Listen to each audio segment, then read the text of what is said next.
Hello, everyone. Welcome back to Monday Night Pod. My name is Jeremy Jacobowitz. I'm here with my tag team partner, Adam Welby. Hey, yo. And this is the podcast all about the Monday Night Wars, all about the battles in WWF Raw and WCW Nitro. Every single week, we go back in time and we re-review the Raw and the Nitro going head-to-head with the outcome at the end of the day to try and determine who really should have won the Monday Night Wars. Adam, why should people listen to what we have to say? Because I am now living the gimmick of a podcaster. I am doing this from a basement. Before we were all fancy. That's right. Before we were all fancy, we were doing it from our Brooklyn location, our studio, shall we say.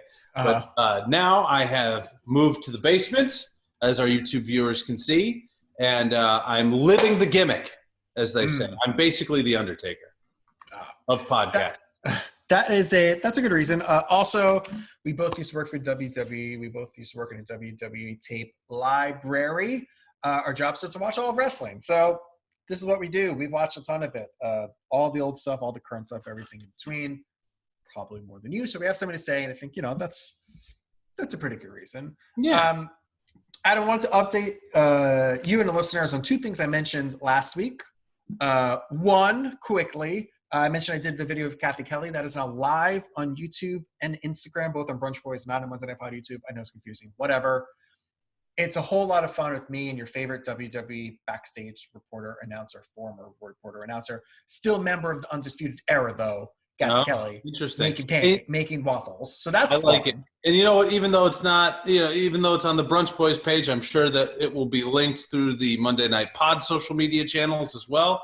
So you probably can keep a look on that, and Twitter will drop a little link for you or something like that. There you go. That's a great call, Adam. And also something I've been talking about for a few weeks finally came. I showed this to you. But if you're a listener on the podcast, I'm sorry you're not going to see this. Again, we'll post on social, and I actually will this time.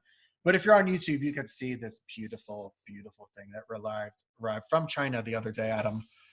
Here it is. That is right, Adam. My World Heavyweight Championship belt. Oh, my gosh.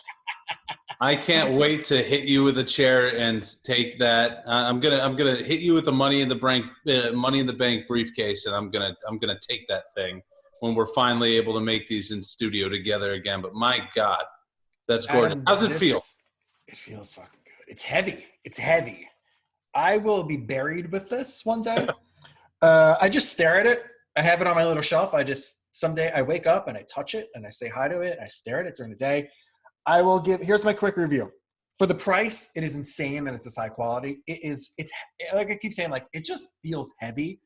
Also, the WWE World Heavyweight Championship, when you buy it from them, is like flat, which means it's cheap. This has a little concave too, which means it's like actually good. The leather feels good. Everything feels good. My only regret, not regret, but the thing maybe I didn't realize was it's not the size of the WCW version, which is much bigger. It's the size of the WWE version, which is smaller. It's fine. It looks stunning. I would have preferred the actual WCW World Heavyweight Championship, but this is my favorite thing I've ever purchased of all time. Well, it looks good on you, and if we, really want to get you the actual WCW World Heavyweight Championship, we'll just hit up Ric Flair. He's pretty active on social media, so he should be able to get that for you.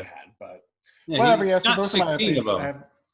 He does have more than that, right? Well, he does have 16 of the World Heavyweight Championship. He has to make, I think, 13 of that. Some of those were the old belts. I would say he won he won big gold 11 times or something. I don't know. Yeah, something like that, I'm sure. Yes, it's the greatest thing I've ever purchased. I mean, highly recommend. Yeah, I think that was money well spent. We all need a little something that can make us smile in these trying times, and I'm glad that you got that, buddy. Red leather, got like the Mark Henry version. The best one. Oh, put that there, and I'll just, if you see me look off camera, that's what I'm looking at. I'm just distracted by beauty. It's gorgeous, buddy. Gorgeous. Congratulations. I know you've been working for this title for a long time. My whole life. You didn't even have to do it the cowardly Money in the Bank way. You just ran right in. I spent the money. Hey. All right. What else? You want to talk about anything from this week? Any wrestling news that's stuck out to you? Nope. Cool. I like it. Well, I'll say, I mean, Becky Lynch is pregnant. What are you going to do? Yeah, well, that's almost everything else will pale in comparison to that news. Drew Gulak apparently gone. That's interesting. We'll see what happens. Seems like they just couldn't come to terms, but it's been pretty valuable. I wonder if they just up the offer and he shows back up in a week. Well, I mean, that's what they were doing. Months ago they were giving people, double money. But, of course, a month ago was a totally different world than we're in today. I also got to, get my usual All Elite marking out in here. I am so stoked for the casino ladder match at Double or Nothing because they have announced 8 of the 9 competitors, and it's a pretty stacked card, and I think that's going to be an incredible match. Here's my problem. I don't think I want to spend $60 to watch an empty arena pay-per-view. As excited as that card, if that card is happening in a real arena or whatever, they would have my money in a second. I don't know if I want to spend money on that. I don't think it's $60. Whatever, $40. I don't fucking care. Whatever it is. I've bought all their pay-per-views previously. I just don't know if I'd be excited. I don't know if I could. Even though they've done a better job with the fake audience or whatever, it's hard to justify that when you don't have that pay-per-view atmosphere, which is what they do so well. Oh yeah, it's $50 on Fight TV and BR Live. Yeah, the BR Live is where I've been buying them. Yeah, so I don't know. Maybe they super duper excite me this week, and I'll purchase it anyway. We'll see, man. We gotta support wrestling during these times. Tony Khan does not need my money. I'm sure a lot of our listeners are supporting the network with their $9.99 a month, or they're not because they're reliving the Monday Night Wars directly through us, which is fine. We're totally on board with that. But I'm just saying. Well, then buy a T-shirt. Buy someone's T-shirt. I'll throw that out there. Buy Zack Ryder's T-shirt. He needs the money. All right, so a little housekeeping for this week because I know this gets very confusing because it took me like 10 minutes to figure out this week. I wish we could give you guys a heads up when Raw is going to screw around with the episodes and WCW, same thing. But they made no fucking mention of this last week when we watched Raw. They mentioned that Championship Friday was coming off, but they did not mention that Raw would be off the air for 3 weeks on Monday nights. So we are making a gigantic leap in our timeline here. Sorry if you guys like watching ahead and watching with us. Hopefully you figured it out if you did do that. But we are skipping to September 9th. So we went from August 19th to September 9th to do the Monday Wars because we only go through the episodes when Nitro goes head-to-head against Raw. As per the rules of the podcast, yes. Luckily, if you're watching Nitro along with us, they are going to have a lot of video packages to show what's gone over the last 3 weeks. Oh, yeah. We don't miss anything, pretty much. A lot actually fucking happened. We'll get to that. So it's actually pretty good that they did that. We don't miss anything. Raw Championship Friday seemed like not a lot happened on that show, but they replayed all of that also on Raw. So we pretty much didn't miss anything by skipping these episodes. But I wish we could give you guys a heads up. But when Raw doesn't do that, it's hard. How could you not tell your audience you're going to be up there for 2 weeks? Yeah. It's mind-boggling to me. On a live show, live, it's bonkers, but it's not like that much crazy stuff happened in Raw of those 3 weeks compared to. Well, they were off the air for 2 weeks, so of course not. They just had one episode in 3 weeks that was on Friday, but it's like, don't you scream like, "Hey guys, don't worry, don't worry, we will be back." If you're a casual fan, you tune in next Monday, it's not on the air, and there's no mention of it. You're like, "Huh, I guess Raw's canceled." Okay. Yeah. But there's a lot of stuff that happened on Nitro in those weeks. So I think it would behoove us to get in our time machine. All right, let's do it. Let's jump ahead to September 9th, 1996. Raw is once again being taped in a Wheeling Civic Center in Wheeling, West Virginia. We opened the show previewing the IC title tournament that's happening tonight. Plus, Undertaker is back. He was back last episode, but now he's back at the ring. So we started with that IC title tournament. Ahmed Johnson was Sonny versus Savio Vega. This is still in the first round. This match goes 9 minutes. Dominator ends it so a little bit out of nowhere. Boring. This Boring. Oh my God. This was a terrible match. They decided that this episode, they're going to turn up the canned audience so loud that you can't even hear the announcers. Can't hear them. Well, maybe they had to get over the boring chants because this match sucked. It was, oh my God, it was so many rest holds. We still, Farouk is still wearing his stupid outfit. Sonny's doing you know what? I didn't say Farouk's name because I wrote down Ahmed Johnson. And I believe I just said Ahmed Johnson. That is not a mistake you think why. It's because it kept goddamn cutting back to Ahmed Johnson talking to video package. There's no excuse. I fucked that up. There is a lot. Farouk Assad versus Savio Vega was this match, not Ahmed Johnson. Good catch there, buddy. But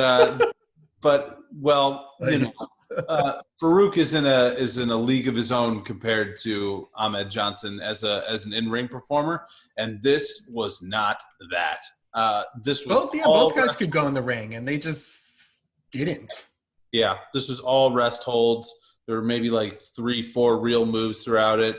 It's a lot of Sonny, doing Sonny stuff on the side. And then it just sort of ends. He hits a Dominator and just like over. There's no build up to it. It was just like, well, okay, sure. I mean, it's 9 minutes. I guess we all need to be over. But it was, it's 9 minutes. Yeah, this was not great. So, nope. Farouk moving on to the second round to face Psycho Sid. Yeah. So right after match, Sonny gets on the mic and starts gloating, but then Psycho Sid comes out too. I mean, he got a real reaction a week ago or 2 weeks ago. But they started to amp it up even louder. That it's disgusting how fake it is. Yeah. He is also just stepped out. He didn't come from gorilla position out. He came out from the shower and went through the curtains. Directly on the other side of those curtains was clearly a shower head just dumping water on him. Might have even been one of those fancy rain showers because he is drenched from head to toe. Maybe the same rain that we see in WCW was over Raw this night. Oh, I didn't talk about that. Yeah, they get into each other's face, and officials break it up before anything happened. But yes, Adam, we will see that matchup next week, 2 weeks. I don't fucking know. By the way, Sid is like a full foot taller than Ahmed Johnson, and not Ahmed Johnson, Adam. Oh my God, then Savio Vega. You know what it is? And then Farouk. Well, Savio Vega as well. But yeah, and then Farouk.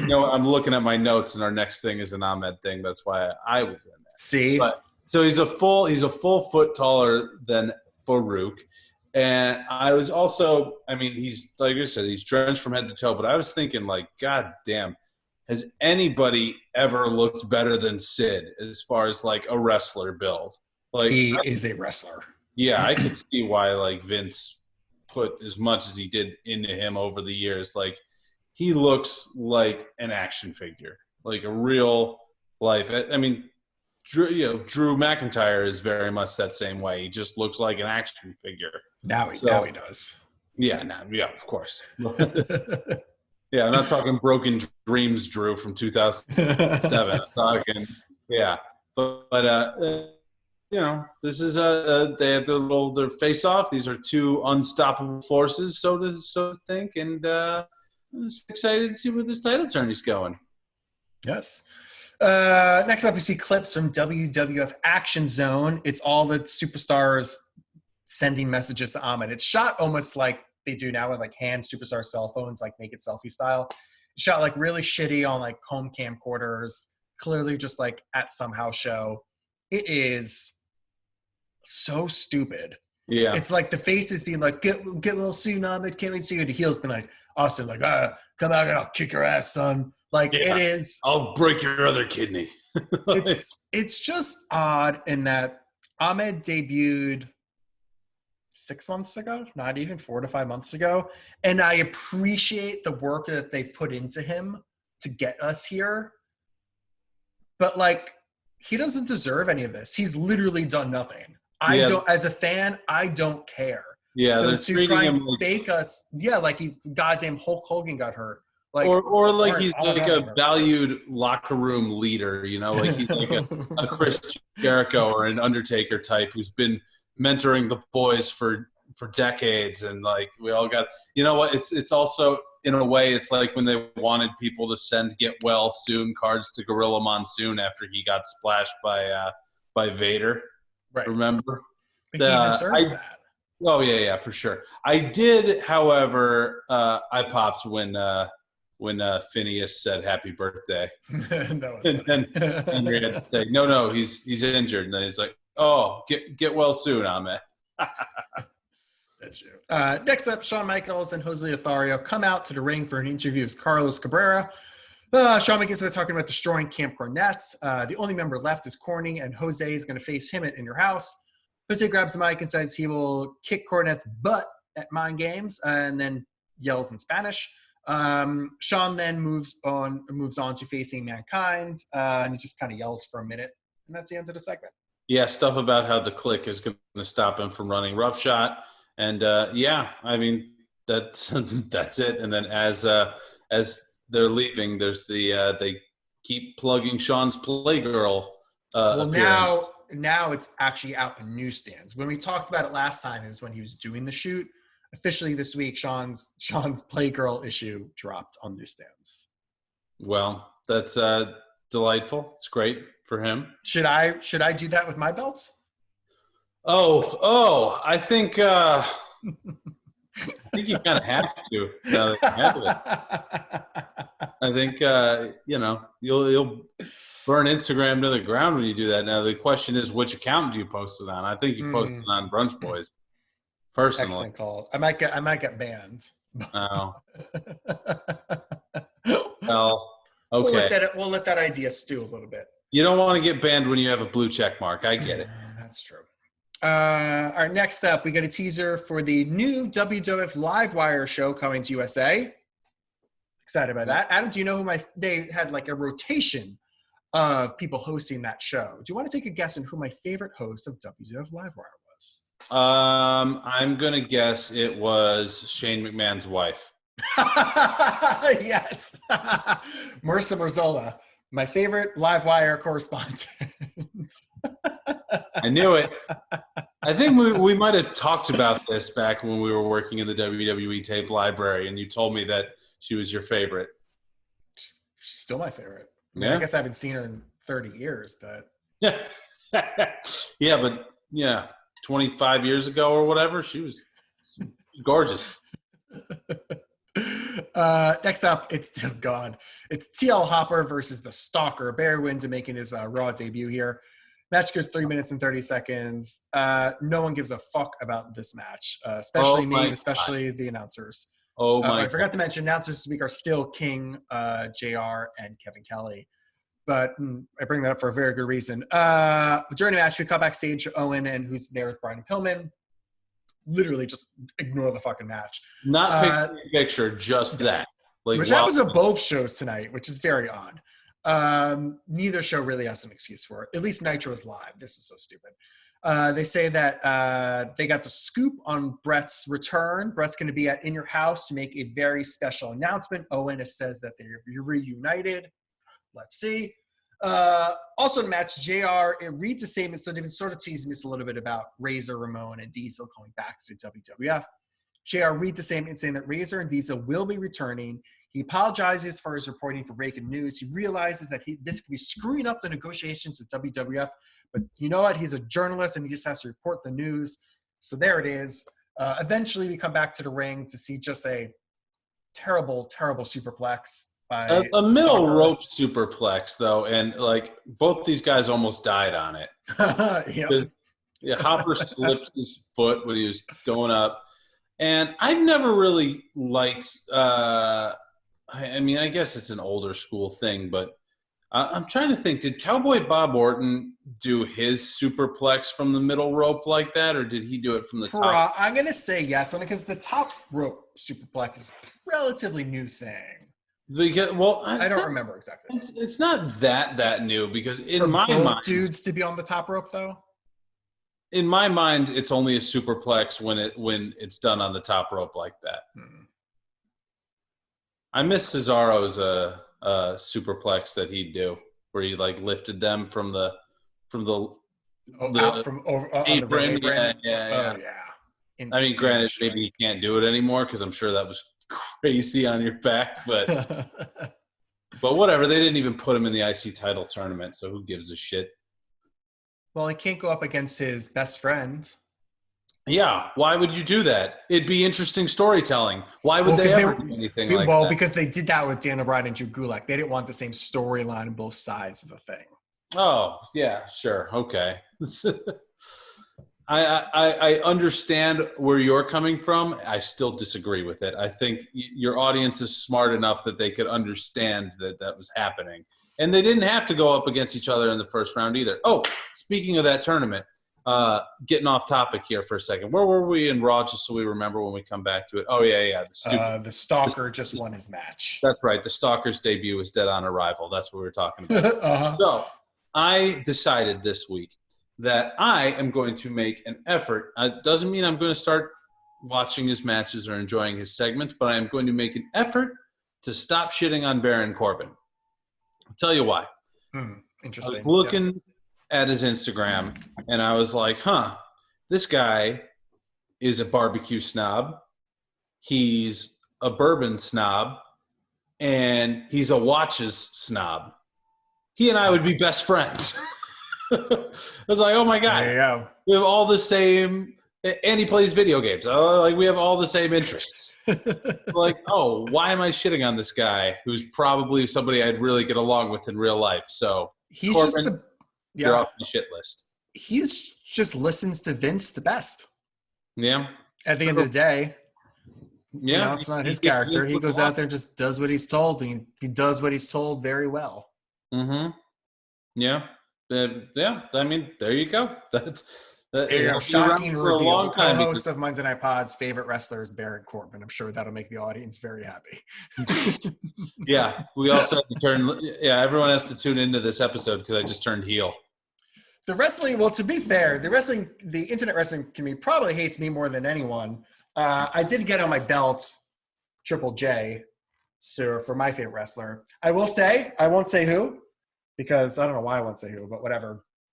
A member of the What Culture Wrestling family popped hard at my nameplate, so he was very appreciative. I'll say that. So, okay, friends of the channel. There you go.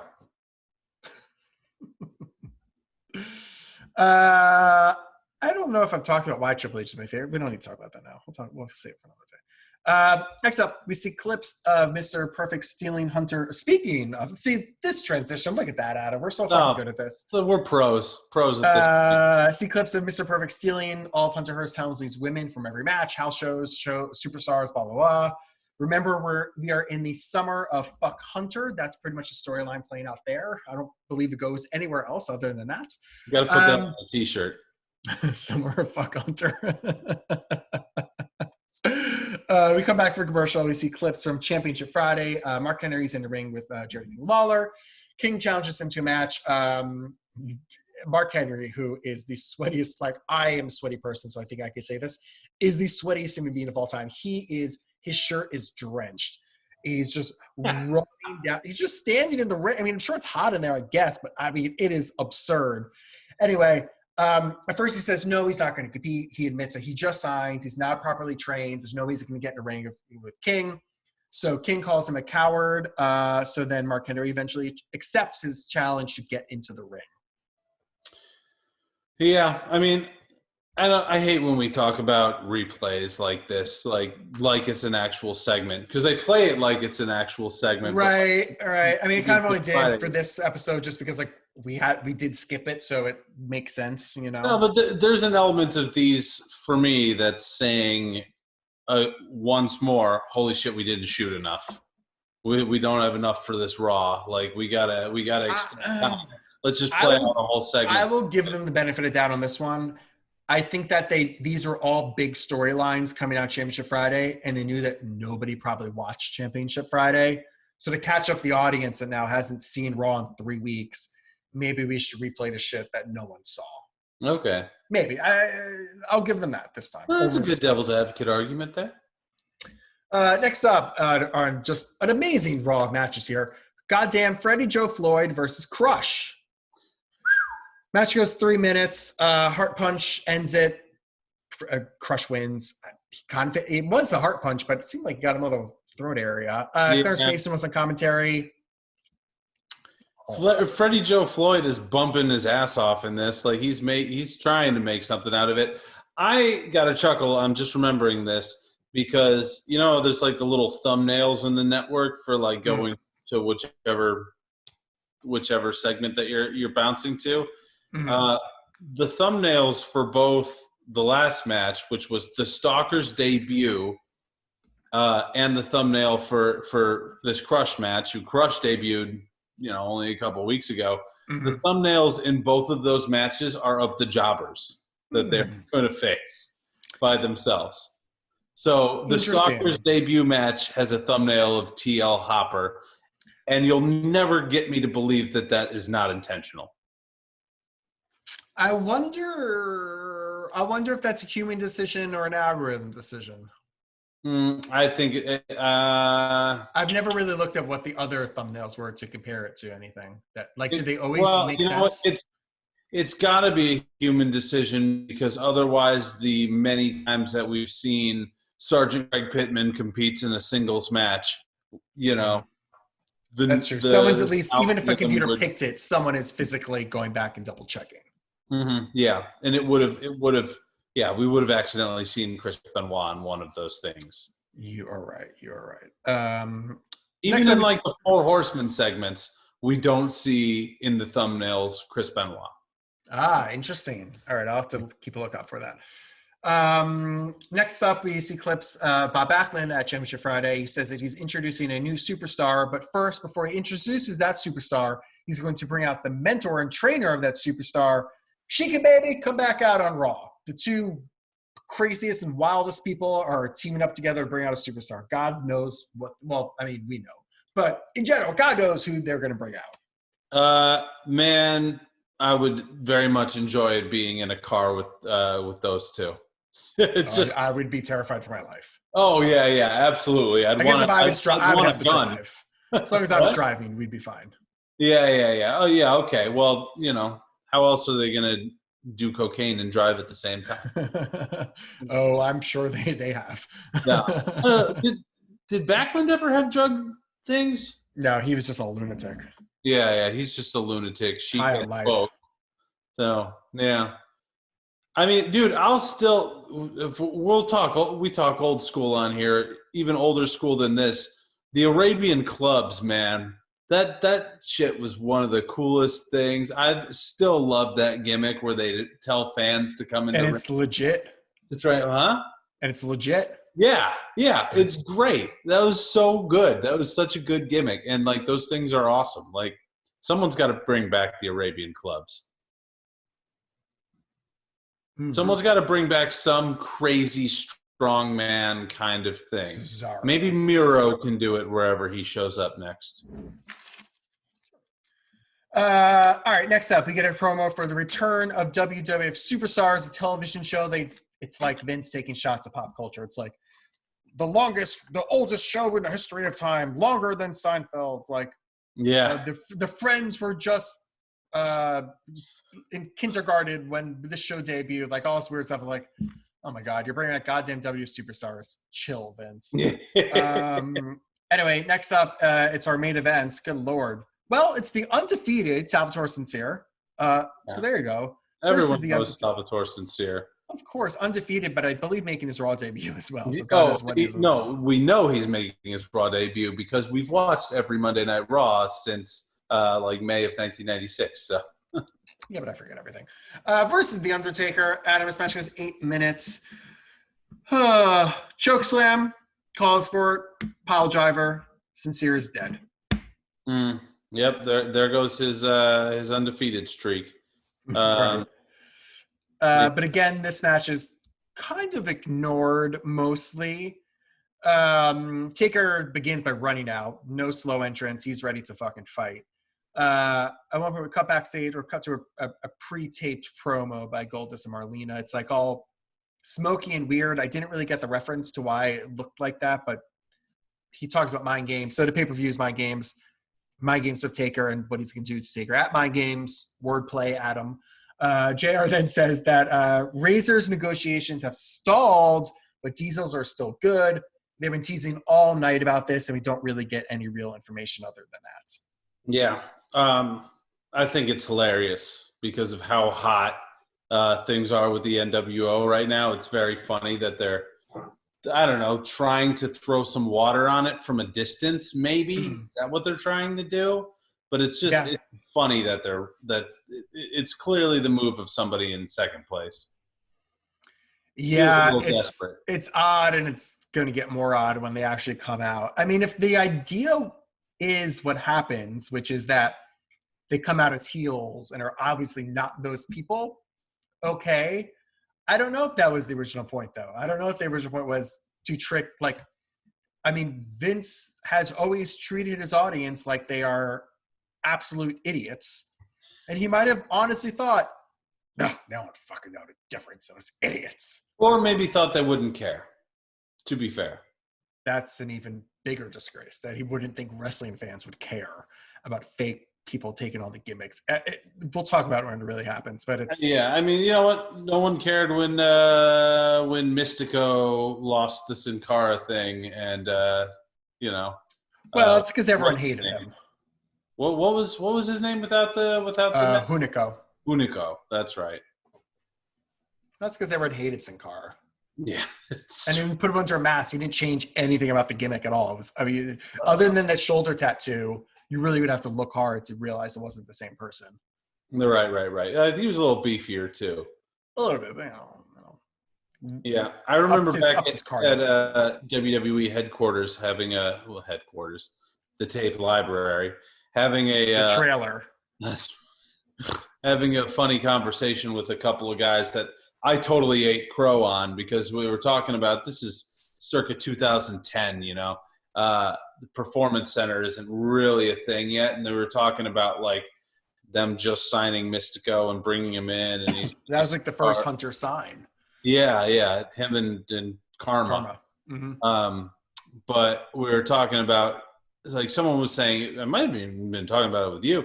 Someone was talking about how, it's crazy that he's going straight to the main roster and not spending some time in developmental. And I said, developmental, what are you going to teach one of the best luchadors in the world today? What are you going to teach him in developmental? Because back then their developmental was still very much, well, the way it was described was very much, getting football players and teaching them how to wrestle from nothing, Yeah, but at the same time, if you look back at who was in FCW in 2010, it was goddamn Seth Rollins and Dean Ambrose. Oh, not even Dean. No, Dean wasn't there yet. Yeah. Maybe Seth wasn't even there yet. It was more guys. I guess at that point, Sheamus maybe had just come up. Maybe it's that group of guys. Sheamus was main roster by then. I remember. I'm trying to think of that group then who was down there. I actually don't even think Seth was down there yet. Yeah. He's still Tyler Black. Yeah. Well, Adam, that's Raw. That sure is. That sucked. Yeah. Wow. You know what? It was it's weird because there's been Raws that I've left out of and I felt worse about them. Just overall energy, and thought they were sloppier or whatever. This one wasn't so much sloppy as it was just not good. Just nothing. Nothing to care about. What could you possibly care about on this show? Even the stuff I'm excited about. I mean, I guess I'm sort of more excited just retroactively knowing that Shawn and Mankind are going to have one of the best matches of all time. But if you put your head back in 1996, what Mankind wasn't even on the show. Shawn cut a very by the numbers promo about mind games where he talked about Cornette for half the time anyway. It's weird. Yeah. Especially good Mankind video package. You got the what video package? There was a good kind of Mankind video package where they where it was about Mankind. It was a promo, I guess I was saying. It's a promo for In Your House. Right. Yeah. By the way, are you excited for NXT In Your House? I like the idea of it. Mm-hmm. I wonder how they actually make it feel like in your house. I wonder if they're going to build the house set. That would make me excited. But other than that, I don't really know how you have the nostalgia for it. I mean, there isn't a lot of nostalgia for that era anyway. So Yeah, the graphic looks fucking cool. yeah, yeah. Um, I would buy a t-shirt, I guess, if that's the point. But I think when it comes down to it, having a t-shirt on having a cool graphic isn't enough to get me super excited for a pay-per-view. Yeah, or event. They're lucky. I mean, they're only able to do those kind of things because people aren't expected to spend $50 on a pay-per-view. Which I appreciate. I think that's kind of fun. It's sort of like it loosens the reins on these events where they could just be like, we can just have fun. Money in the Bank, 2-hour show. Fuck it. Who cares? I mean, people actually, to be fair, there are still people that buy pay-per-views. Someone did spend $60 on a 2-hour Money in the Bank pay-per-view, which they should probably be furious about. But as a network subscriber, great. Give me a 2-hour pay-per-view. I don't think there's any less value to that. Yeah. It's fantastic. No, network value is great. That's not something that could ever be disputed. Was not the case. Nope. Well, shall we flip on to Nitro? Yes, because there's a shit ton going on Nitro. Adam, we're going to go live to the Civic Center in Columbus, Georgia. That's good. Sorry, I had to turn on some lights in here because it's getting dark. Sun's going down. They did not mention with their graphic at the top of the show where Nitro was live from, which I miss because usually the little thing would come down on the side. True. I guess I grabbed that in my research. I didn't even notice that they didn't do that. Well, you know, Adam, because there's just so much to get to, we don't have fucking time for that today. We're live. Go. Tony and Larry open the show and talk about the NWO versus WCW. Adam, while we were gone, huge things happened with the NWO. Holy shit. In one night, and last week we saw both Ted Dibiase debut or re-debut, whatever you want to call it, and join the NWO. But that wasn't all, Adam. The Giant turned his back on WCW and is now the 5th member of NWO. So much to talk about. We will discuss this a million times tonight because almost every other word out of the announcer's mouth tonight is about this. But shall we move on to the first match? Well, yeah, I suppose we can because I'm even trying to think like where we can unload all the thoughts that we'll have about this, but I think it'll be at the end of the show because there's a whole whatever. It's like a 20-minute segment where they just show replays of last week. Oh, yeah. But there's a few overarching thoughts about the NWO that I have after all. So we'll talk about it at the end. All right, good tease, Adam. First match is Pat Tanaka versus Super Carlo. Match goes 2 minutes and 30 seconds. Pat goes for a move off the top rope. Super Carlo reverses midair and lands on top of him to pin him for the win. Sort of falls onto him. Situation. Dude, Callow looked like he was getting tombstoned from the top rope by Pat Tanaka, and then I wasn't sure what they were going for.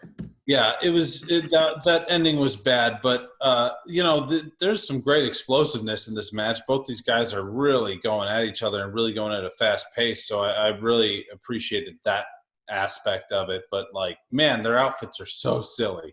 So yeah, Pat Tanaka is just like a karate fighter, I guess. I don't fucking know, right? Because he has like little sandals on or whatever. Yeah. I actually like Super Carlo. Super Carlo's mask has built into it sewn-in glasses and a sewn-on hat. It's a very interesting look. Yeah. Really what? Sunglasses to be specific. Yeah. Mm-hmm. Yeah. It's weird. But I did enjoy Mike Tenay joins commentary. He's going to be now part of the second hour, but he's joining for the Cruiserweight action, sort of lend his credentials there. Well, they're positioning him as like this analyst, who's the expert, not just an announcer. He's more, he's more than that, which I like. And also, Adam, did you catch what theme song Pat Tanaka came to the ring using? I did not. Oh, Adam, this is a good little piece of wrestling history. Pat Tanaka was the first person to use do do do do do do do do do do do do do do do do do do I can't keep singing now. Come on now. I wanted Goldberg. you. All right, there you go. I don't know. I got that's what you were going for. You looked at me like I was a goddamn lunatic. I didn't know. No, I was just letting you sing. You know, I wanted you to stop me from singing that. I was like, when is he going to tell me to stop? Yeah. No, I guess I wasn't listening for it, but it was very low. It wasn't like the dramaticness of the way they did for Goldberg, but it was just a random WCW fucking theme that they just used for people that happened to be Pat Tanaka. It's so funny that like that's what they did for the longest time. I just heard the thing on well, I didn't just hear it, but a while back I heard the Q&A from the Chris Jericho Rock and Wrestling Rager at Sea, and it was Bischoff. Someone asked him about where the NWO theme came from, and the iconic NWO theme, and he was like, it was just in the Turner Library. It was a song in the Turner Library. It's funny. On that topic, today, a gentleman was doing a Ask Me Anything on the Squared Circle subreddit. That gentleman, his name is Mikey Ruckus, I believe. He is the music producer for All Elite Wrestling. That's cool. What did he have to say? Oh, well, I asked him a question where I said, let me see if I can pull it up. It was about, for anybody who's unfamiliar, an AMA, and Ask Me Anything on Reddit is where someone goes on and you're allowed to ask them questions. And so I asked him, do you mess around with potential themes for stars who have not yet been signed? Not trying to start rumors or anything. That would be revolting of me to do. It would really require me to take a look in the mirror. Because I want Miro and the Revolt to be signed by AEW. Very subtle, Adam. Yeah. He said that no, he doesn't, but he messes around with some stuff, and he has to do a lot of work last minute.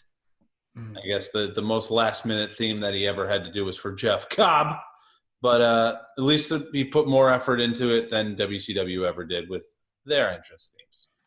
Speaking of Reddit Squared Circle, I like Googling things to try and see, like, we're making an impact, or people talking about us, Adam. So I said, well, if the wrestling universe goes to Reddit to talk about wrestling, maybe there's a conversation about our podcast on Reddit.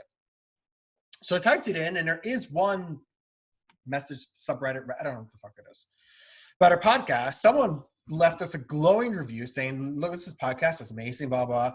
The only comment on there is don't promote your own podcast. I would like to say that unless you did this, Adam, under a fake name, I did not write this because I barely understand how to use Reddit. Did you write this thing? I have not plugged Monday Night Pod on Reddit as far as I know. So a legitimate, would you black out into it? What do you mean you didn't know? I would definitely remember, though, if someone told me not to plug my own shit, because I've had that with other projects before where people told me not to plug my own shit. Yes. So I swear to you guys, neither one of us wrote this. It was some legitimate fan trying if you're listening to this, thank you so much. We really appreciate it. I'm very sorry that people were mean to you on Reddit, but I appreciate you trying to get our podcast out there. And I'm also not promising that I won't plug it on Reddit. I clicked the up thing on it because it was at like -3 also. So apparently a lot of people didn't like this. But so I upvoted it. People are haters. People are haters. If you guys want to keep discussing us on Squared Circle, that'd be nice. Hopefully people don't make fun of you. I know I won't. I will upvote it. All right. Next up, we go backstage. Mean Gene is there with Rick Steiner, and they talk about about Nick Patrick. Last week, they were in tag team match, Steiners versus Lex Luger and Sting. Lex Luger brushes Nick Patrick and calls with DQ. And Rick Steiner's upset about it. Lex Luger is upset about it. So they're facing off in a 1-on-1 match tonight. Rick is just like, I don't understand a word. He's like, close your eyes and he's Eugene pretty much. No, I like it though, because I think he sounds like a real person. Challenged. No, he does not sound like a real person. He sounds like a He doesn't sound that bad. He sounds like a What, real. what face? I can't. I'm gonna get in trouble if I do an impression of what he did, but it was whatever. Anyway, they're facing off 1-on-1. Lex says that Rick is a great tag team wrestler, but this is a singles match, and yeah, and well, they'll see you later tonight. There you go. Next up, we get NWO Black and White promo. This time, shilling the NWO T-shirts on sale for the first time. Iconic. They still sell them 20 years later, or whatever it is. So definitely cool to see that first one on sale. Proceeds are going to the Ric Flair Retirement Fund. That's right. Yeah, they said that would go to the Ric Flair. Little did they know, Rick wishes it was going to the Ric Flair Retirement Fund. Oh my God. Dude, I got for my birthday this year, someone got me a black and white NWO tank top. Like a mesh, basketball jersey kind of style tank top for with the NWO. It's badass. Still making money. Who do you think is getting paid from that? Do you think? I've always thought about this and who gets the money from these things. I don't understand. It has. I mean, I guess it's especially the same with way. How many fucking people were in the NWO? Yeah, my guess is they do it the same way they would do like your payoffs from shows, which is the booker decides. Hogan's the biggest name; he gets 35%. Like that must be the way they do it. But it's sort of shitty. Like, I mean, listen, New Day sells like a shit ton of merch, but like they have to split it 3 ways. There's no way they make as much money as just one of them selling a decent amount of shirts, right? Yeah, makes sense. They're probably not. Well, might be comparable to like a Kevin Owens or something like that. Kevin Owens probably makes more. Yeah. Off of merch. Yeah. Next up, Adam, we see the debut of Glacier. So now remember, folks, for 5 months they've been teasing the debut of Glacier. Somewhere around there, right? Springtime, at least, we're almost in the fall. The debut of Glacier. Every single week we've had to watch packages about this. The debut of this big, important, world-changing WCW superstar. And Adam, where does he debut? Oh, not on Nitro. No, sir. He debuts on like the D show, WCW Pro Wrestling, which I didn't know was a show until they said this. They don't show any part of the match. They just show him making his entrance, and that's it. Yeah, so Glacier has arrived. Yeah. I was thinking when you were saying it, I was like, we should clarify. This is not his debut. This is a video of his entrance in his debut from Pro Wrestling. Last week sometime. Not a good sign for Glacier. Next up, it's the Amazing French Canadians making their WCW debut. Speaking of debuts, versus the Nasty Boys. Of course, the Amazing French Canadians are Jacques Rougeau and Carl Ouellet from the WWF previously. Match goes 3 minutes and 30 seconds. Knobs hits Rougeau with a Quebec flag, and Sags pins him for the win. Mm-hmm. Lots of chaos in this match. Jacques grabs the mic before the match starts. They say they're singing the national anthem because they are evil Canadians, Adam, and that's what evil Canadians do. Start singing "Oh Canada," but the Nasties destroy them. We go backstage during the match. We see that NWO is handing out flyers. They hire like these rogue teens to hand out flyers in the arena. Larry grabs the flyer, see what it says, and it says, "You haven't seen." Couldn't say if it's bad or mad, but it's coming. Yeah. I wanted to make one more note from this match is people who've been with us throughout the whole journey of Monday Night Pod might remember Jean-Pierre Lafitte and his quick little mini feud with Bret Hart was the last time that we saw him before. Now we're seeing him in this match here. Yes.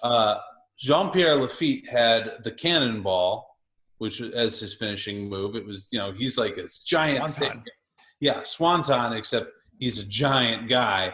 And holy shit, he did 2 of them in this match.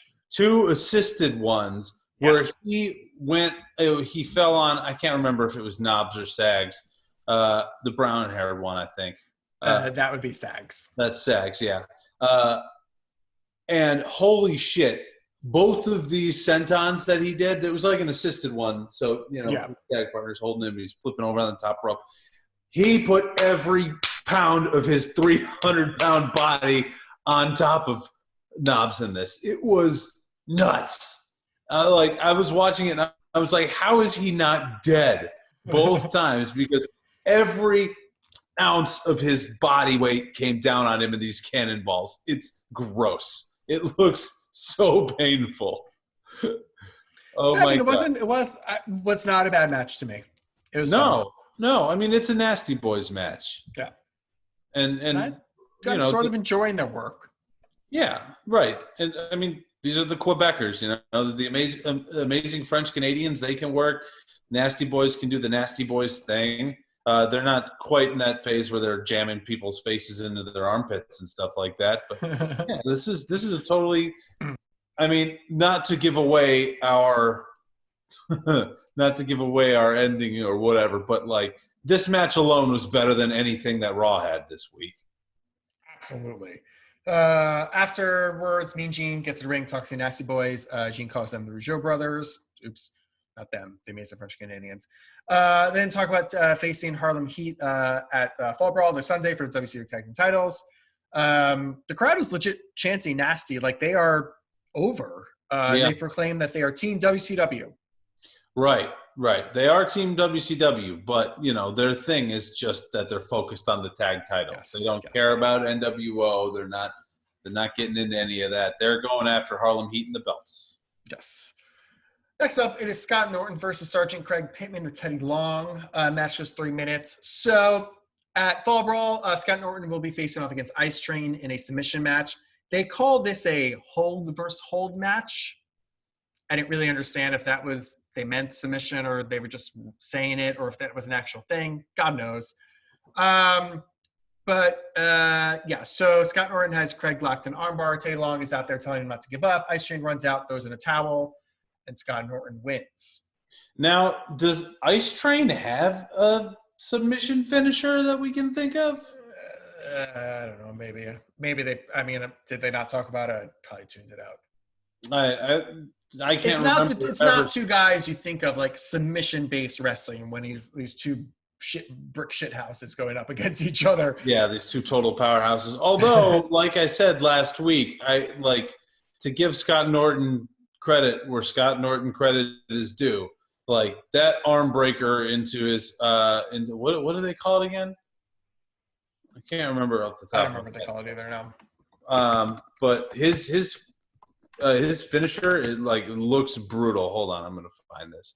He's good man. He was in the Dark Side of the Ring episode last week about the Road Warriors because I didn't remember this that he came up. He grew up with them in Minnesota, but he also started with them in the AWA. So, okay, that makes sense because he's a real bruiser. That one, I could see why they would have similar styles in a way. Shoot, what the heck did he call? I should have written this down, man. I don't remember us. I remember us last week not knowing what to call it, so I don't know if it's anywhere. Or if it had a special name. Yeah. I thought it might have had a special name. I believe it was the Norton. The flashback. The flashback. Oh, the flashback. That's a much better name. That's it. I should have named wrestling names. Look at that. My own Monday Night Pod notes are more valuable than anything I was able to find on Google. In that update the Wikipedia, Adam. Meanwhile, historian Adam Welby says, "Yeah, the credit could go back to the podcast." Ice Train is out there, and this is very weird. It's a cut-up jean vest with a built-in jean backpack, sewn into it. It is. I can't even say it's 90s because I've never seen anything like it. Yeah. He's also got some of the biggest arms I swear I've ever seen. Just not like jacked muscle arms either. I mean, clearly there's a ton of muscle under there. Just sizable human being arms. It's crazy. Oh yeah. Next up, Mean Gene is backstage with Lex Luger, Arn, and Ric Flair. They all want to know where Sting is. Lex keeps being like, I don't know, he's here somewhere. I'm pretty sure he's here. I don't know what's the difference. Mongo and Benoit walk in, and they yell that they shouldn't have trusted them. Arn cuts a great promo saying that they have hospital rooms waiting for them because War Games is a Sunday, and there's going to be damage at War Games because they know they've been through hell and back. Really like that. Yeah. I mean, we've seen it throughout the podcast. It's like Arn isn't remembered as being a promo guy, but Arn's a promo guy. He's great. Yeah. Like he's not, maybe he's not remembered because he had to stand next to Ric Flair his whole career, you know, doing like the Ric Flair promo, which is one of the most memorable promo styles of all time. And what's interesting is like during the 80s, I can see that, but during the 90s where Flair has almost become a parody of himself, Arn sort of is necessary because Flair will cut numerous promos tonight. I don't understand a word he is saying. It's just nonsense. So you kind of need Arn there to like articulate what Rick is trying to scream. Oh, you're absolutely right. I'm just saying that being the straight man in that, you know, combination it doesn't make you get remembered for your promo ability. It gets you remembered as the stoic guy with the spine buster. But like, it wasn't just the stoic guy with the spine buster. He was able to cut like a chilling, threatening promo. And it's the exact kind of chilling, threatening promo that like I know Kevin Sullivan wishes he was able to do. Right? Because it's kind of the same messaging that Kevin Sullivan was always trying to get. But Kevin Sullivan was always like, you know, a short steroid guy. So he had to yell all the time and be bigger about it. But also always felt that Sullivan was playing a character. And Arn was just being Arn. Yeah. And that's real. You never felt like he was cutting a promo. You just felt like he was being Arn. Yeah, absolutely. What made him great. Yeah, good things here. Good thing that it's interesting to see them planting doubts about Sting because Sting so that is the main point about it is where is Sting? What is happening? Mm-hmm. Next, we see clips. We sort of saw this a few weeks ago too. DDP beating up Eddie Guerrero at the Clash match and then losing to Chavo on Nitro and beating the shit out of him, Nick Patrick's belt. That leads us to the next match. Adam, it is Joe Gomez versus Juventud Guerrera. This match goes 2 minutes.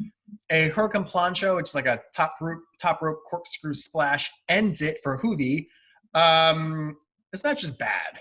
This is terrible.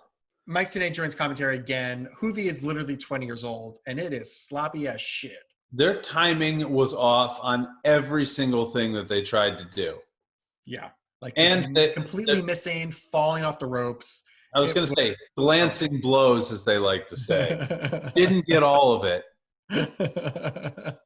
Yeah. It was a mess. Oh, terrible. And I was thinking, you know, it's funny, at the top of this match, I was thinking like, oh, this on paper probably could be pretty good. I was thinking Joe Gomez should probably be more over than he is. Not that they've really given him anything interesting to do, but like they have put him front and center on a lot of stuff. Wasn't he in that video package of them on the beach? Of course, yes. He is forever going to be in that Baywatch video package of him and Alex Wright and Renegade and somebody else before they were supposed to make their debut, and then they got jumped by the Four Horsemen, and then that turned into a match with Sting and Luger, I think. Whatever. I don't remember. Whatever. Whatever. But this match, oh my God, this is a match actually that I say, go check it out. Because like there is, you know, like it's such a fucking garbage fest that like there's boring matches, but like the boring Savio Vega Farouk match, like they had their timing right for their rest holds and for their occasional kicks and stuff like that. Like just everything was off in this match. It's crazy. Not good. Anyway, next up, Mean Gene is with Patrick on the entranceway to talk about what happened with Lex Luger last week and the DQ for grazing him. Nick says it was deliberate. Nick wants Lex Luger suspended because last week Sting and Lex Luger chased him out of the building. He again blames Mean Gene for everybody blaming everything on him. Mean Gene again makes accusations that Nick Patrick has a new car, has new houses, and blah, blah. Nick threatens to sue him in court. Fake news. Fake news. That's what's going on here. So we cut outside, and what I like about this is a lot. Well, let me set up what happens, and I'm going to talk about it. We go outside, we see the NWO putting flyers in people's cars. It is pouring rain, like a goddamn hurricane is coming through. We see Ted Dibiase talking to someone in the limo. So that is obviously the sixth man now because you got Ted out there. You see Giant, you see Razor, you see Scott Hall, you see Diesel too, Kevin Nash and Hulk Hogan. teasing another member is there. What I liked most about this is the way they shot it. It was just shot from very far away with the camera peering down, clearly like catching what's happening rather than being there. Where if this was shot by WWE, even though this is a rogue, organization coming in and doing something, they would have 20 cameras there and GoPro set up and a goddamn drone flying over this to like overproduce it and making it feel like it's part of the show. Where this very much felt like, oh shit, what's happening in the parking lot? We'll get a camera. Oh, we can shoot right here. We got the shot. Let's see what's happening. Yeah, it's like someone was shooting it from it's like someone was shooting it from the roof. Right, exactly. Yeah, so that's super cool. But then didn't they? I can't remember if it was quite yet or during the next thing where we do get closer. No, I think it's during the next. Not yet. Yeah, we'll come back a few times, but that's all we see right now is just them handing the flyers and a tease that there could be someone else there. Next up, it is Rick Steiner versus Lex Luger. This match goes 7 minutes. Basically talking a lot about where Sting is, blah, blah, blah. In the middle of the match, hour 2 starts. So it's Eric, Bobby, and Mike today. But I know before we get to the real shit, Rick Steiner is over. It is sort of wild how over he is. They are hooting and hollering for Rick Steiner, but he's always been over. When the tag team of the Steiner brothers comes out, when he gets tagged in, they always get the ho ho ho ho, right. all the dog sounds and stuff, the dog face gremlin. Yep. But the match, not the story. Let's get to the story. Power slam by Lex. He's calling for the rack as Nick Patrick runs out and tells Lex, come with him. So he runs away. Rick wins via countout. We go outside again, the pouring rain. We see Ted Dibiase yelling at someone through the window in the limo. It's definitely Sting's voice. We hear Sting. They're talking about trusting each other. We don't see Sting, blah, blah. Lex runs out and asks Ted, where is he? And then he's jumped by Sting. Sting jumps out of the limo, beats him up. All the NWO members beat up Lex Luger. They run away. It's pouring rain. Luger shoves down one of the chauffeurs. One of the limos pulls away, and he's trying to go after him, but is unsuccessful. So, Adam, we have the now 6th member of the NWO. Mm-hmm. And it is Sting. Adam did a little air quote there if you listen to the podcast. Yes. So I was shocked by a few things about this. One, I forgot that fake Sting happened so early. Yeah. It's more the fake Sting you remember him for wearing the mask and doing the full thing, gimmick a year and a half later. 2, we've talked about this a little bit, but 6, his name comes to the fact that he's the 6th member of the NWO. But he wasn't? Well, so... Do you not count Ted DiBiase? Do you not count fake Sting? This is... part of what we can get in. No, I'll save it for after the show. My thoughts on 6 overall. But this is it is silly that exists. Let's just focus for the moment. Let's just focus on this moment right here, because I think we're going to learn a lot more NWO stuff by the end of the show to be able to unpack this all. Because as you mentioned, as you teased, basically for the rest of the show moving on, like, this is the fucking story, right? It should be, because why in the world do people think that there's a fake Sting? Right, yeah. Like, so, it looked exactly like Sting. We heard Sting's voice. A little bit shenanigans, I guess, but there would be no reason to doubt. I wonder how people felt, because it's obvious to me what was going on, but I know the story. Well, it was a wide enough shot, and it was a wide enough shot. It was fast enough that, and it's a guy who's got enough of a build like Sting in Sting face paint. So, like, when it happens and he gets out of there, yeah, like, as a viewer at home, I don't think that you could have been sharp enough with your eyes to, like, really catch that, like, that wasn't him. And everyone is saying it was him, and real Sting is not around, so to defend himself. And, I miss I wonder, it'd be cool if they could do fake outs to make you think that something happened like this with like audio and stuff. They don't really do that so much anymore. Maybe because they're afraid they get called out on it. But, like, I remember when I was a kid, the one that always sticks out of my mind of, like, using the audio to fake someone out, I imagine you know where I'm going with this, is The Rock and Mankind. Oh, right. The Yes, I Quit match. Yep. And then when that was revealed on Monday the next day. Pulling the audio from a promo. Yeah. When they showed that next to each other, like, 10-year-old me was just blew my freaking mind. But now this is cool. This is stories. This is very cool. Shocking and like would be trending huge. Yeah, so you come back to Eric, Bobby, and Tenay. They're pretty much speechless. Eric's talking to security over his headset, just chaos. We go back again to see clips from last week of Ted and Giant joining NWO, as we saw before. Go back and see replay of just happened again. So this eats up a good 15 minutes of airtime. But again, sort of playing it like they did before, which is this is very shocking. This is where we go to a match. It's going to feel silly, which it does. Right. But they're trying to really get over the gravity of the situation. Right. And I think one other important thing that we forgot to talk about with the Sting attack, the fact that they're doing this in the rain outside makes it like 10 times more dramatic. Oh yeah, I'm sure the boys hated it, but it worked out nicely for TV. Yeah, the pouring rain. I mean, there's rain on the lens. The guys are all soaking wet, just beating the shit out of Luger. Like it's so dramatic. It's like something out of a movie. It was very cool. So then we come back as the WC locker room is going through. They're all outside going through the limo that's still there. They don't see anybody, so they're in the parking lot just screaming like, "Where are you? Where are you?" Blah blah blah blah. But then we come back to the arena. It's the WCW Cruiserweight Championship on the line. Billy Kidman, a baby Billy Kidman versus a baby Rey Mysterio Jr., our WCW Cruiserweight Champion. Match goes 1 minute and 30 seconds. Ray hits a slingshot somersault senton on Billy Kidman for the win. Yeah, I was surprised that this was so short and so slow.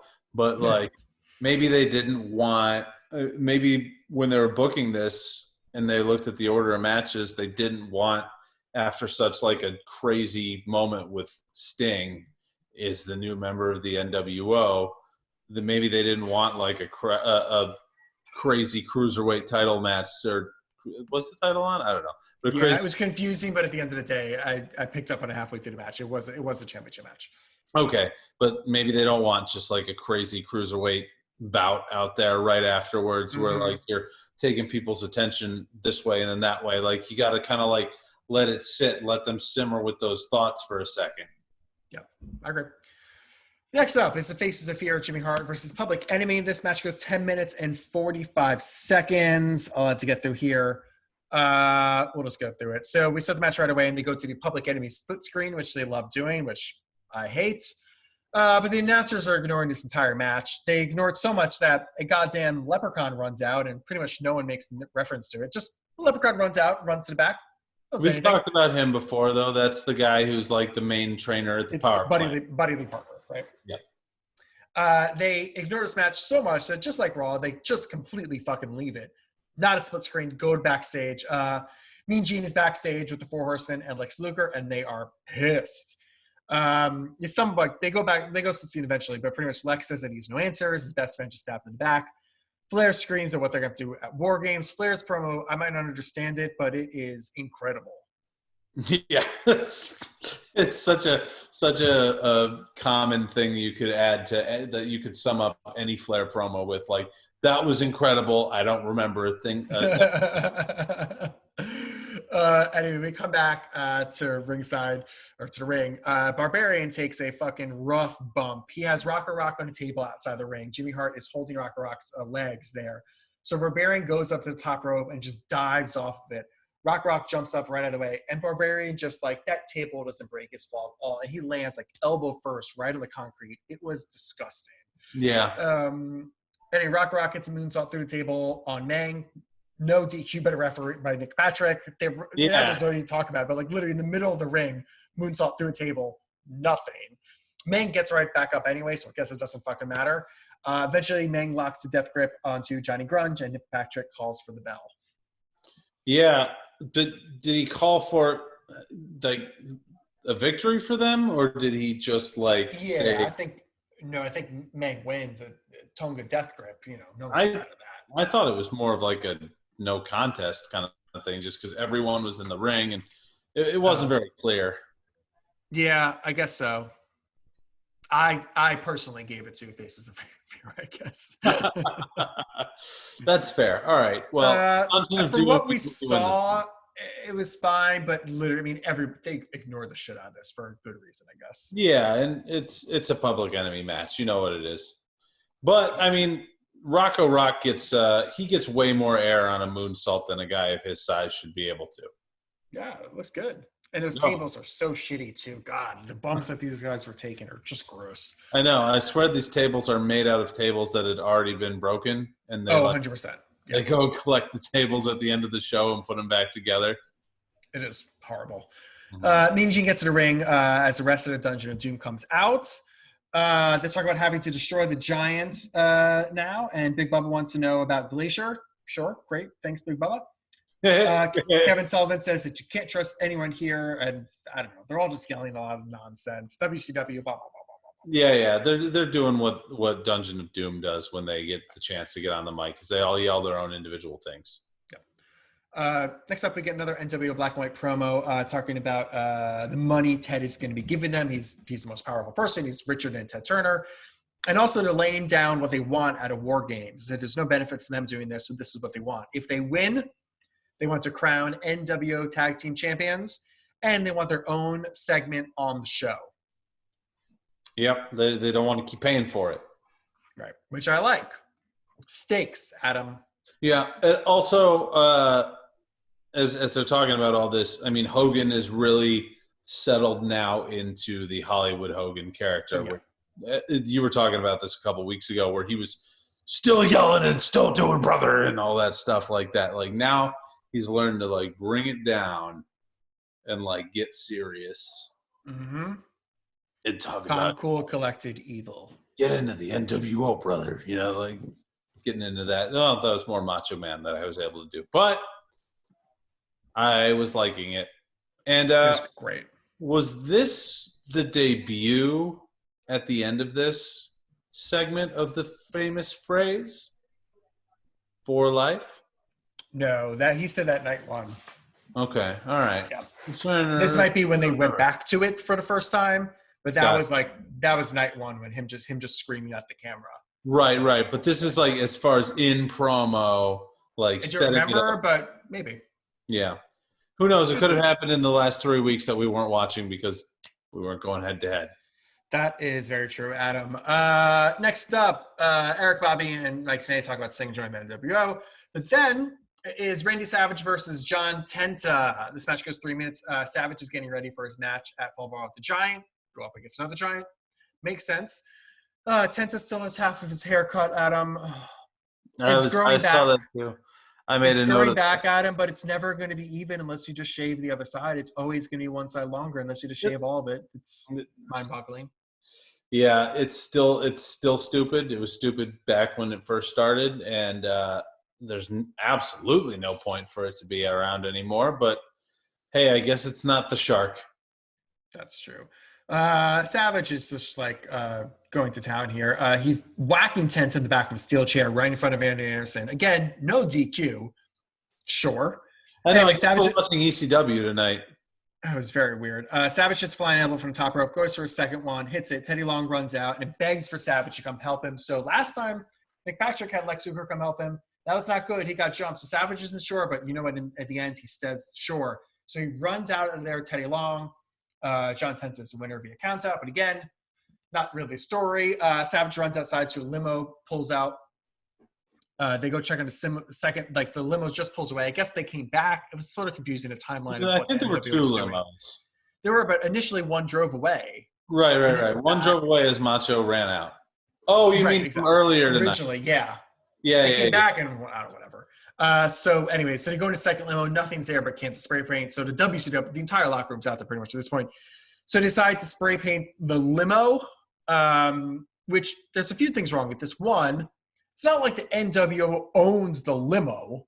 It's a rental, you jerks. You just made it really hard for the rental car guys. I got to clean this shit. Well, Two, I mean, maybe it's pouring rain, so spray painting cars don't really work. Yeah, that's true. That gimmick didn't work so well. I was going to say maybe the NWO didn't pay for the, the insurance upgrade when they rented the limos, so they're really going to get hosed on it from that perspective. But that's just... I just thought it was sort of funny that it was sort of tame, even spray paints anyway. Like Vince would have had them blow it up or something. Yeah. Maybe they should have. Maybe they should have slashed a tire or something like that. Just barely spray painted to see funny. But yeah, so the whole lot was out there. They're all pissed. Yeah. Anyway, I also get it though, just being that spray paint is such a part of the identity of the NWO now. Yes, it's symbolic, I guess, more than anything. 100%, because they're like spray WCW, blah blah blah. We come back to Eric, Bobby, and Mike Tenay. Eric is trying to make some sort of statement, but Arn runs out, and then followed by Rick, and then followed by Wrestling 4 Horsemen. They are hot. Arn says that Hulk Hogan's always wants to be a horseman, but he can't, so now he's surrounded himself with thugs. Eric tries to again make some sort of comment about making mistakes, but then Flair grabs the headset and starts screaming, about what they're going to do at War Games, and that's how we go off the air. Yep. What a show. What an important show. Mm-hmm. This shit matters. And had me hooked throughout it.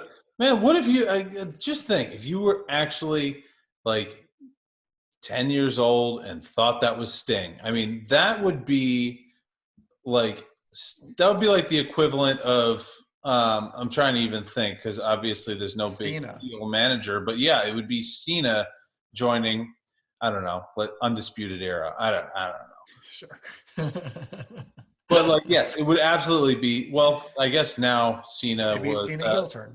Well, Cena in the. Do you think the Firefly the Firefly Funhouse world is canon? Because in that world, John Cena is part of the NWO now. That's very true. That's true. They do still sell shit ton of T-shirts. There's still time to bring it back. Yeah. Hey, I'm into it. But I think we're both going to agree about the outcome of tonight. Oh, I mean, were any of the matches great on Nitro? No, but that didn't fucking matter. It was the show was 1 billion times better.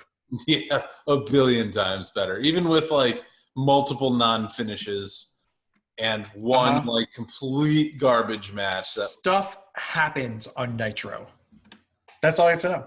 Where nothing happened on Raw. Not just stuff, important stuff, compelling stuff, interesting stuff. Yep. We are, like we always like to talk about. We started one place and now we're at another. Yeah. The fans of 1996 understood that. Raw got trounced. Nitro got a 3.7 and Raw got a 2.4. Oh boy. So obviously a few factors. Raw has been off the air for 3 weeks. You lose the audience that way. No one even knows it's coming back. If you are a 6-year-old Raw fan who doesn't understand the US Open happening and all the shit, you tune in some Monday night 3 weeks in a row, 2 weeks in a row, whatever it was, and you don't see Raw, you flip the channel and you find Nitro and you forget about Raw. Right. Also, there's no internet culture. There's no YouTube. There's no WWF Network. There's no other place to find out what's happening to stay up with that thing other than it's not on TV anymore and I found something new. Yeah. Not only did you find something new, but you found something let's just say you were living under a rock and you didn't even, you were a WWF fan from 1993, 94. And you flipped over and you have crazy shit happening with people who you recognize. You have crazy shit happening with Diesel, Razor Ramon, Macho Man Randy Savage, and Hulk Hogan. Ric Flair too, let's say. There's just so much that Nitro, far from perfect, there's so much that they're doing right in their big storytelling right now, and it's clear that they should be the winners right now. Absolutely, and it wasn't even close this week, but that was the Monday Night Wars for September 9th, 1996. Any final thoughts before I do all the plugs? So here is where my final thought is that I wanted to kind of get into. Yes. The thing that this show has made the most glaringly obvious to me. Now, you know, as a world heavyweight champion yourself, do you understand how the you know, Hall of Famers will get remembered, right? Mm. And how this year the NWO was supposed to make it into the Hall of Fame. Yes. With fucking X-Pac as part of it, right? Yes. Now, I met Sean Waltman in person once, and he wasn't very nice, so I don't really care about saying this. Has anyone in the history of wrestling rode the coattails of other people to greater success to go further and be in a Hall of Fame than X-Pac? I can't think of multiple-time Hall of Famer. Yeah, he's going to be a multiple-time Hall of Famer. One. So that's about riding coattails. Here's the thing.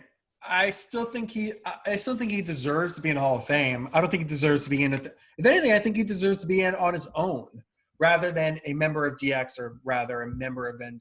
I think DX, he was way ahead of his time. Mm-hmm. I think that he was a great worker. I think that he was able to adapt and change, which is really cool. But yeah, I mean, I'd rather see X Factor go in than him be part of the NWO. Well, you know, I'm an old school Albert Mark, so I'm all right with that. But he is just like watching this and remember and relearning the journey of NWO makes it that much more glaringly obvious that, like, what in the ever-loving buck, what in the Kentucky Fried Buck is X-Pac doing going into the Hall of Fame with the NWO? As the I don't understand why Giant wasn't, or Big Show wasn't with them. Why isn't Big Show going in there with him? I understand Big Show's going to go in as his own. Why isn't Eric going in? Why isn't Dibiase going in? Why X-Pac? Who doesn't even Why isn't fake Sting going in? Dude, seriously. Like overall, fake Sting is going to have a bigger impact on what the NWO is over time than Six has, because obviously Six goes back and makes a bigger impact as part of DX. Yeah. Like, I'm fine with him being as part of DX because in my mind, like, the most significant DX is post Shawn Michaels. Yep. Triple H, New Age Outlaws, X-Pac, China. But like for him to be part of the NWO on this one, like, makes no sense. No sense whatsoever. Like, not trying to like make a personal dig on the guy in that way, but like, no. You did not do this for the NWO. You do not deserve to go in as part of the NWO.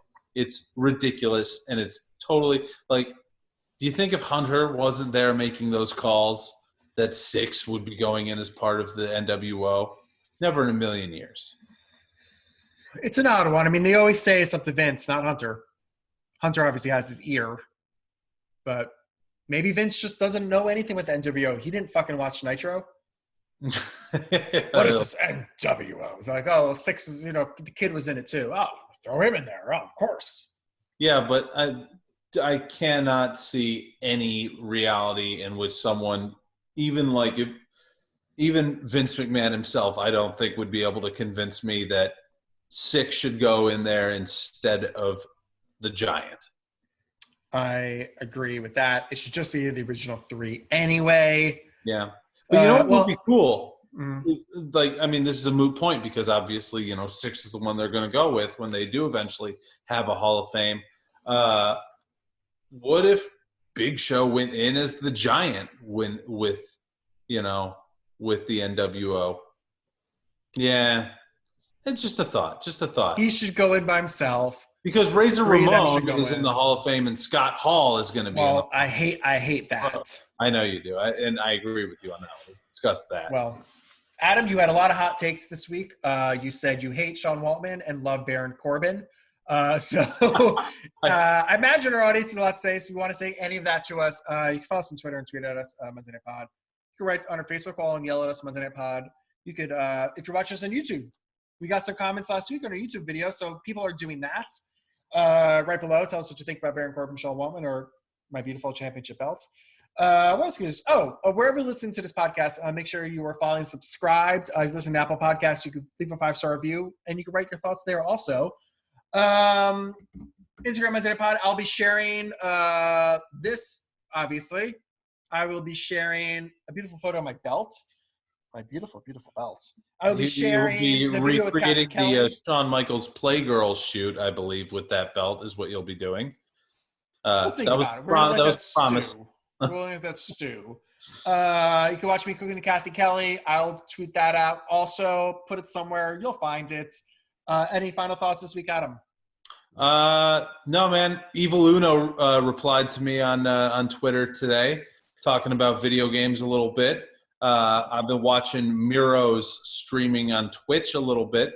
A lot of fun wrestler video game things going out there, but that ain't what this pod's about today. So we'll chat about that another time. You can tweet that at Adam if you want to chat about that. That's fine. That's what those things are for. Yeah. Well, Adam, I have to get back to staring at my belt. Bye, guys.